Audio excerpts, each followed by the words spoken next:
Hi, welcome to Leap Taken. This is Mika. Here at Leap Taken, I talk about all things witchy, law of attraction, manifesting, and everything else in between. Today, I want to talk about the anatomy of ritual. And this is something I think is well, I shouldn't even say sort of, it's seriously important in any magical system, spiritual path, whatever you want to call it that you're living. You need to have ritual, or more than one ritual, at least something that you do. It's okay that life gets out of hand, it gets hectic, and you can't do everything all the time, every day. That's okay, but you should be doing something, just saying. Otherwise, you might find that you're out of alignment with your true purpose. And if your true purpose is to be a witch and to practice witchcraft, or whatever, magical system that you're doing, you need ritual to reinforce that. So, I kind of just gave away why you need to do ritual. That's why. And I'm looking down at my notes. It strengthens your spirituality.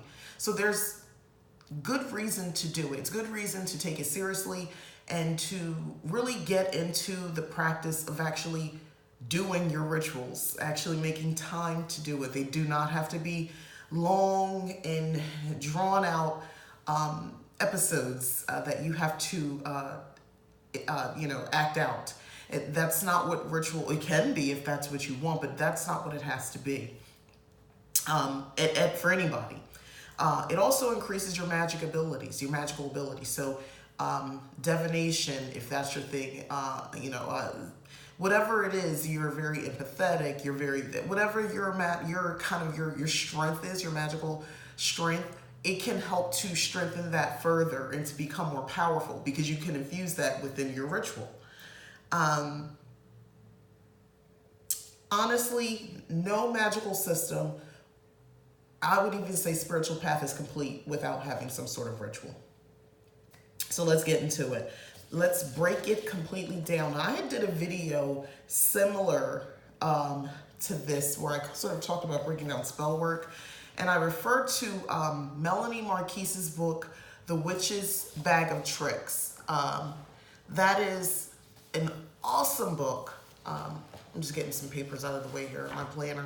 That is an awesome book for defining your magical system in a very, to me, it works because there's the, I guess the more rational side of my mind it has to make sense to me. All of this has to make sense. Why am I taking my time, taking time out of my day, out of my life to focus on this thing? Is it worth it? So I'm one of those people, it has to be worth it. And I believe that particular book speaks to people like me, and I'm sure like others like myself, who it has to make sense. Make it make sense so I can put it in my head and it can become important. So this is what I basically want to do, to give you the anatomy, the steps of how you create a ritual. Sometimes you hear people talking about ritual. Oh, well, you need to do this ritual to heal. You need to do this ritual for self-care or whatever it is. And you're like, okay, what? What exactly do I need to do? Do I have to do this every day, once a month? So here we go. We're going to break down the anatomy of ritual. So first off, that's just it. You need to decide what sort of rituals you want to include as your constants. So what is going to be your constants, your old standbys, the things that you'll be doing? I would say at least 4. Maybe not at least. Let's say about 4. 1, obviously, at the minimum, but try to go for 4. Remember, these don't have to be long, drawn-out things, but try to do 4. If not, anywhere from 1 to 4. Examples are like ritual for the moon, sun, the seasons, a god, goddess, or even the elements. That's important as well. You can have a ritual for anything you want. If you identify, I know for us tarot nerds out there, if you are seriously one of those people who you're really into tarot, and you have a specific or Empress, let me just give an example because I belong to a tarot group on Facebook, and one of the questions was posed: if I put a picture of yourself, and we'll tell you which card, which tarot card, is so you have an affinity to or with. And for me, it was the Empress. What I mean, it was quite a few people, and they all say, yeah, I can't see anything else but that card. So there you go. So let's say, I took that and I sort of ran with it, and I was like, I do identify with the Empress and all that she stands for, and the card, if you have a specific deck, and it's, beautiful card, the artwork, and, the meaning of the card resonates with you, you can have a ritual just in honor of the Empress. And you can design your ritual accordingly. And it's just a loving way of an act, a loving way to just show honor or to celebrate the Empress and your affinity, your affection, and your connection to the Empress. So that's just an example of kind of like, when I say anything, I mean anything. So let's talk about more. So first, you decided what you want to do, right? So let's go with the Empress. We'll keep using this example. So I just said anything. So I'm doing a celebration to the Empress and my connection to her. So build a framework. So when are you going to do your ritual? A date and time. When do you want to do this? I guess if I was doing the Empress, I would say probably during the day. So let's say for me, if I, noon, we'll go with that. So we're gonna say during the day, noon, and let's pick a day. Trying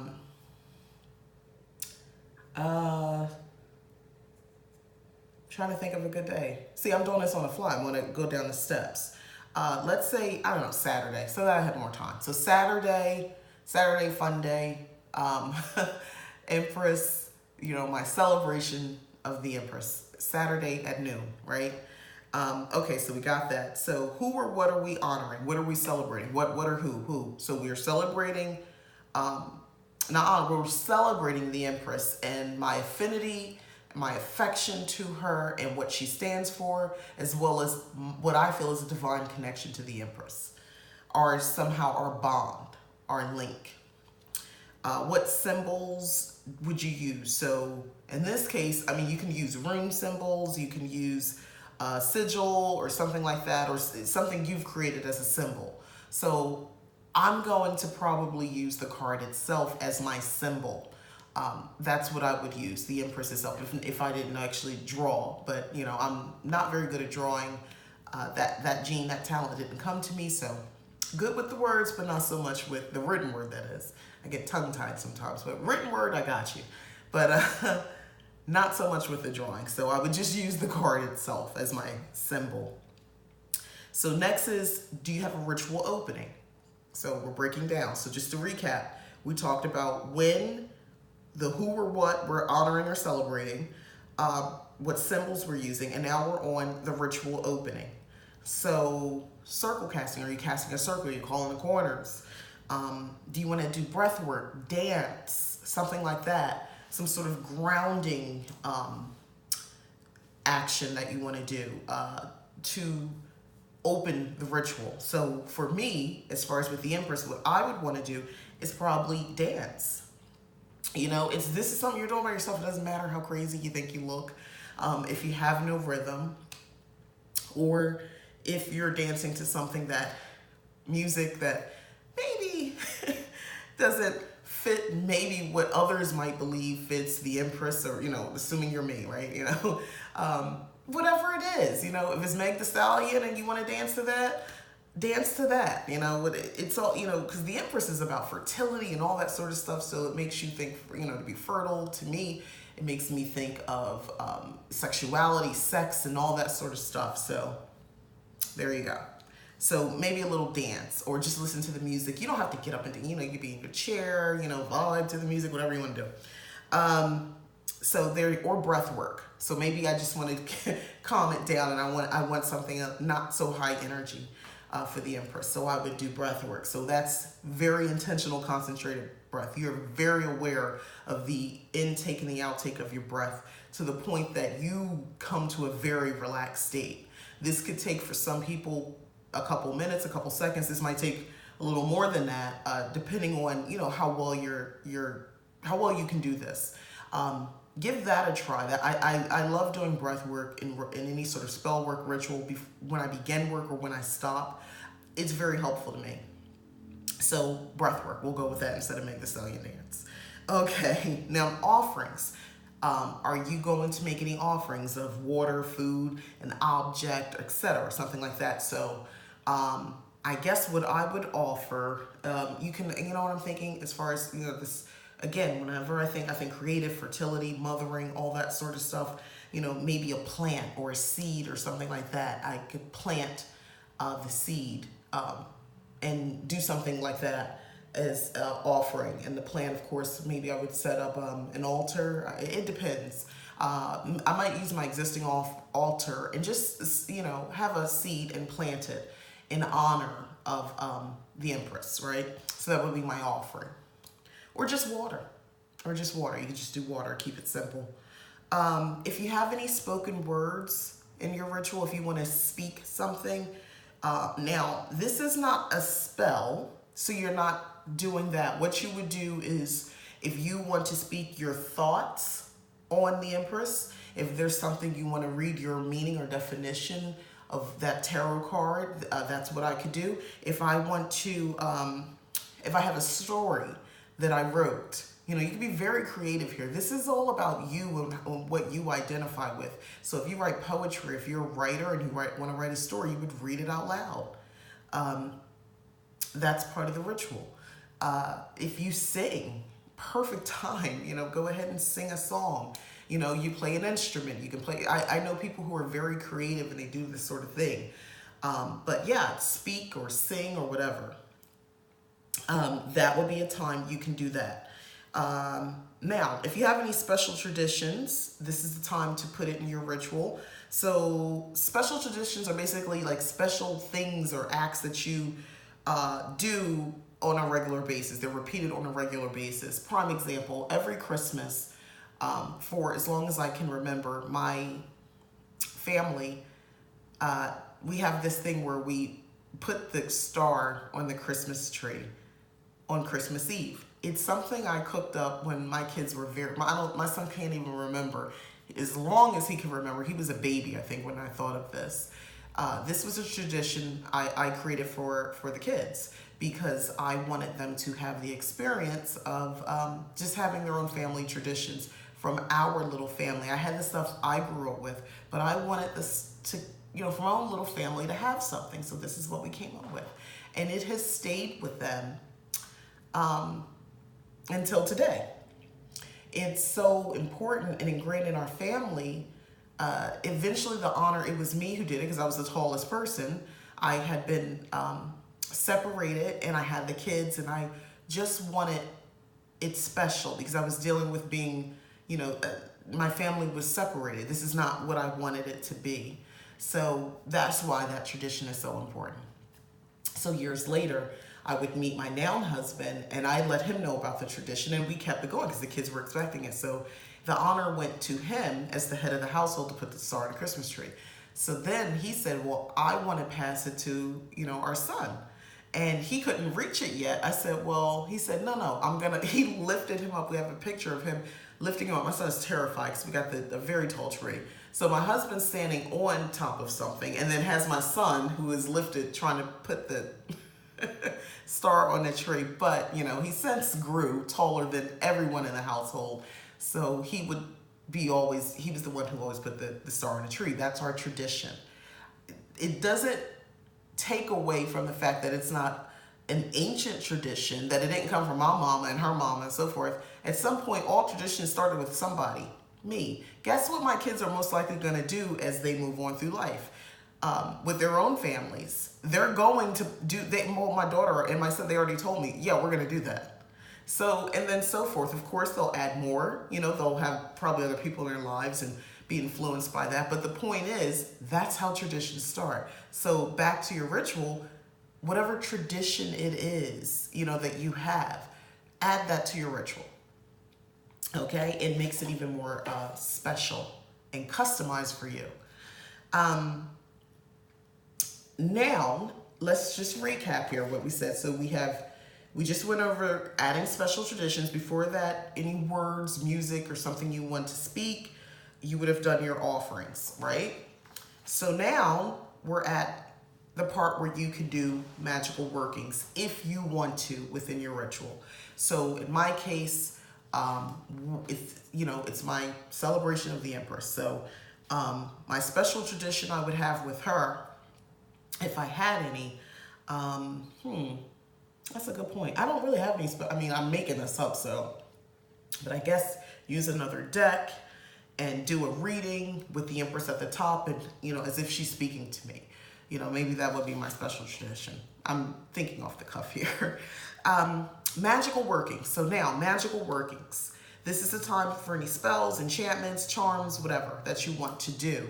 So this would be a great time. So if I wanted to call on the Empress energy, I would think to do, if I was having some issues with infertility, I'm going to go ahead and use, I would, use the Empress energy into my spell.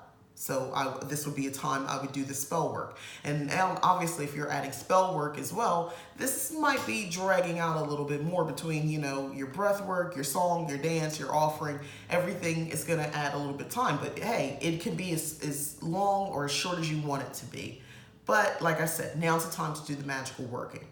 So you've done that if you're going to do it any at all. If you're not going to do anything outside of just the honor of, the offering, the having the symbol present on the altar, because I'm assuming you're doing this at your altar, and your spoken word or all that sort of stuff, and whatever special tradition you have, you can end it there and just do your ritual closing. So if you did cast a circle, you would close the circle or, remove the circle. You could also, ring a bell. If you opened it with ringing a bell, you could ring the bell again. Hand clapping, any sort of actual physical gesturing such as bowing or something like that, that could be the end, or grounding breath work. Now that you've, used your energy, okay, now, of course, when you're doing this breath work, this intentional breath work or grounding, what I would, with my mind's eye, I would see myself, returning energy back into the earth. So if it's possible to barefoot, sit on the floor, do so you can kind of take the energy that had been raised during the ritual and just return it to the earth. And for, spell work, of course, as well.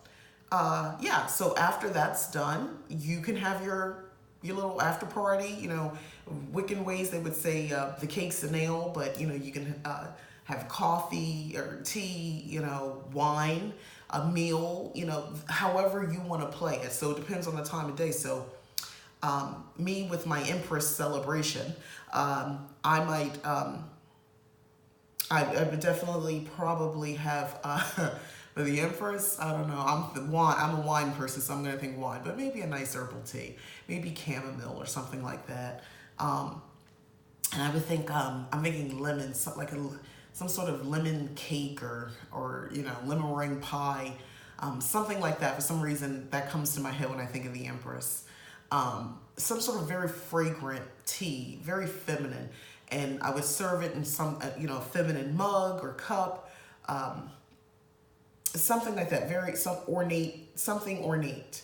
I might even make a special purchase to go to buy a certain type of pastry or something like that. Knowing I would have it at the end of the ritual, just because, to celebrate her. Also, if you were doing this in a group and it wasn't just you, this would be a good time to, imbibe and socialize and all that sort of stuff. So that's basically the anatomy of a ritual as I see it. And honestly, as most rituals, some things might be added in, taken out, but there you have it. That's the anatomy. I talked about having a complete magical system. I'm going to do another video on that where I sort of talk about all the things that kind of build your magical system. For someone like me, I like to, let me start over.